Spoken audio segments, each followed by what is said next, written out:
This video is about the essay format. There are three main parts to an essay: the introduction, the body, and the conclusion.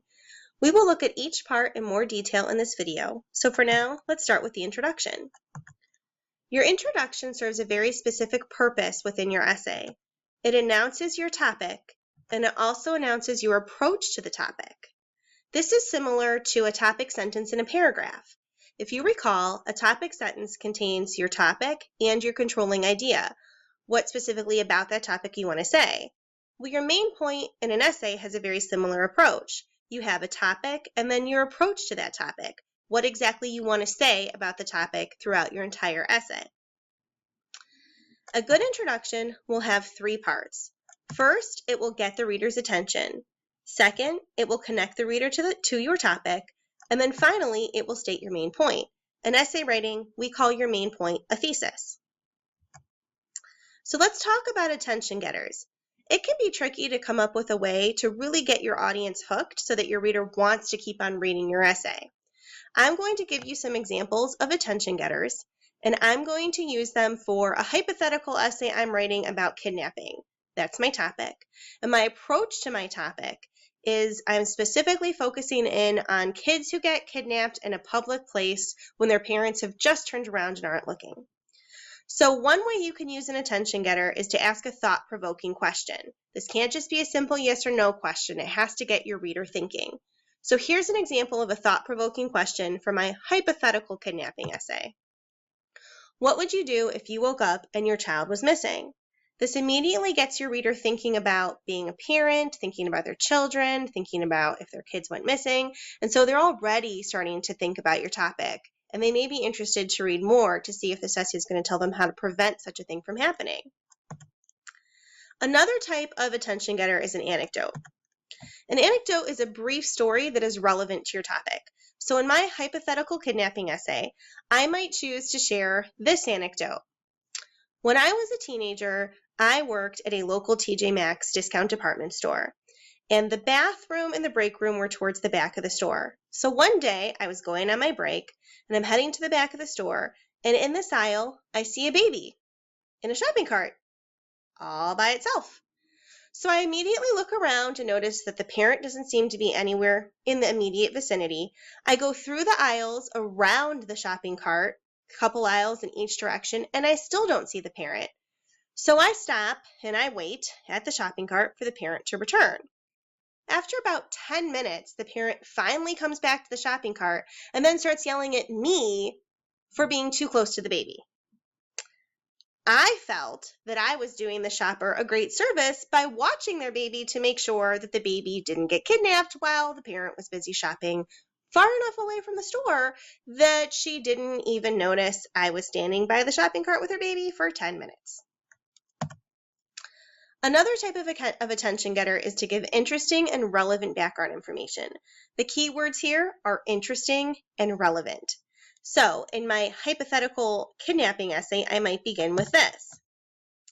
Neglect is any recent act or failure on the part of a parent or caretaker, which results in death, serious physical, emotional harm, sexual abuse or exploitation, or an act or failure to act which present an imminent risk of serious harm. This is the definition of neglect from the Child Welfare Information Gateway. I could start my essay with this definition because of the end of the definition, an act or failure to act which presents an imminent risk of serious harm. And that is relevant to my topic of kidnapping when a parent turns around and isn't paying attention to their child. The last type of attention getter we're going to go over is a surprising statistic. And again, the key word here is surprising. So for my kidnapping essay, I might choose one or all of these statistics. A child is kidnapped in the United States every 40 seconds. That means there are 2,000 children kidnapped per day. 24% of those kidnappings are performed by strangers. And yet, only 1/3 of parents really worry about the risk of their child getting kidnapped. And these statistics are from Parents Magazine. So now that we've talked about ways you can get your reader's attention, let's talk about the second thing an introduction should do, and that is connect the reader to the topic. When you're connecting the reader to the topic, you need to explain why the topic is important, why your reader should care about it. Sometimes a good attention getter can do this without you having to write any additional sentences. My anecdote and my statistics that I used probably would have accomplished this. But if you're starting with just a question, you might need to spend some time explaining why the reader should care about your topic. Then, after you have got your reader's attention and connected your reader to your topic, you need to state your main point or your thesis. So say flat out, what is your topic? And what is your controlling idea about your topic? What specifically do you want to talk about your topic? That's all the introduction is. So now let's talk about the second part of an essay, the body. The body of an essay is made up of paragraphs that explain your main point. Again, we can think of this as like a regular paragraph. In a paragraph, we have a topic sentence, and the rest of the sentences, which are supporting sentences, explain or develop that topic. An essay is the same way. Your main point or your thesis announces your topic, and then all the other paragraphs within the essay explain and develop that main point. You should always have at least 3 paragraphs, body paragraphs, in an essay. If you're writing about something that can be explained in less than 3 paragraphs, you either haven't explained it thoroughly enough, haven't explored all the details, or you chose a topic that is simply too narrow for that particular essay assignment. However, unless specifically instructed by your teacher, you shouldn't necessarily feel that you have to limit your body paragraphs to 3 paragraphs. A lot of instructors like to assign what we call the 5-paragraph essay, which is 1 introduction paragraph, 3 body paragraphs, and 1 conclusion paragraph. And if you are assigned that, then you should follow the directions. You may be familiar with that type of essay assignment from previous writing experiences in high school or other college courses you've taken. But if your instructor doesn't specifically tell you to limit yourself to 5 paragraphs, then you need to write as many paragraphs as it takes to specifically and completely develop your main point. All right, the last part of the essay we're going to talk about is the conclusion. Just like the introduction serves a specific purpose within your essay, the conclusion does too. The conclusion signals to your reader that this is the end of the essay. It signals that you have finished explaining your main point, so it's clear to your reader that you don't have anything else to say about your topic. Just like an introduction has 3 parts, a conclusion also has 3 parts. A good conclusion will restate the main idea using different wording than you did in your introduction. Then you will summarize your main points, and finally, you will end creatively. So when you restate your main idea, make sure that you don't regurgitate the exact same wording that you used in your introduction. Especially in a brief essay, your reader will notice this, and it will be a little bit boring. So instead of using the same wording, you want to remind your readers of your purpose in writing. Then you want to summarize your main points. Look at the topic sentences from each of your body paragraphs and rewrite them in some way to summarize exactly what your controlling ideas were about your topic. Think of how the main points relate to one another, and think of how the main points relate to your purpose, and convey that to your reader very briefly. And then finally, include a creative ending. Conclusions are hard to write because students never really know what to do with them. But this 3-part strategy of restating your main idea, summarizing your main points, and ending creatively really does provide a nice format for you to follow when writing a conclusion. So let's talk about the creative ending. In the introduction, we had attention getters, creative ways to begin our essay.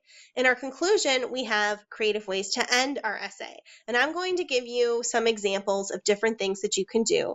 And again, I'm going to refer back to my kidnapping essay that I'm hypothetically writing. So the first thing I can do to have a creative ending is to ask a question. So I might end my essay about kidnapping like this. How will you change your behavior when you're in public places with your children?